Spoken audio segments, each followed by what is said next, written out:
jamono ji toll na jamono ñoo xamante ni ji maanaam ñi tudd mbaraankat yi xale yu jigéen ñi du xam fu ñuy taxaw ku si nekk yaa ngi ruur sa bopp gauche droite ma sàmba ma demba paate am indi am bàyyil léegi ku si nekk noo mën di def ba lijjanti ko ba lijjanti loo soloog loo sañsee jaral na la lu ne ñooñu lan nga leen di wax. xale yu góor yi di rasamaan mii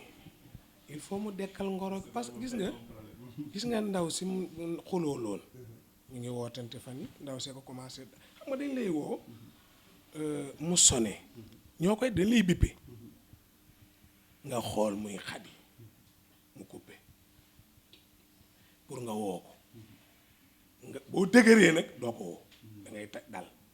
mu bippewaat nga ne teg mu wootewaat nga décorosé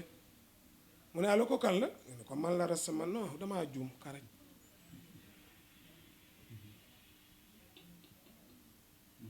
mu wootewaat ne waaye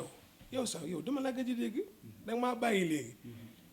lépp nag lew signature contrat la jëm ak yow pour tabaski gi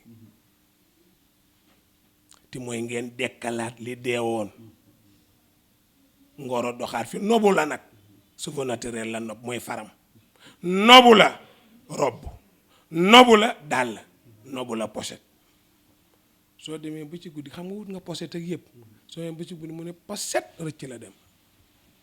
ngay bu dee yambar nga nag da ngay fanaan ak gént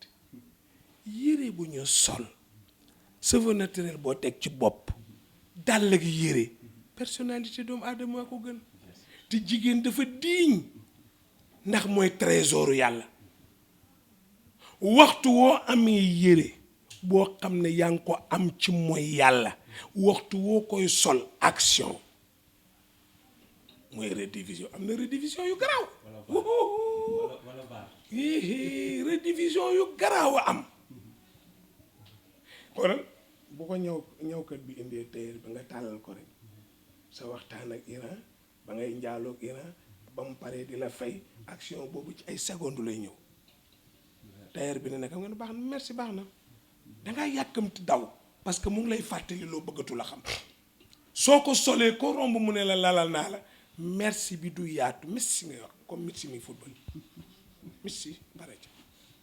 mais lépp loo am ci dignité am ko ci personnalité ku la nar a fenn nga ne ko jërëjëf yal na la yàlla may bu ko dàq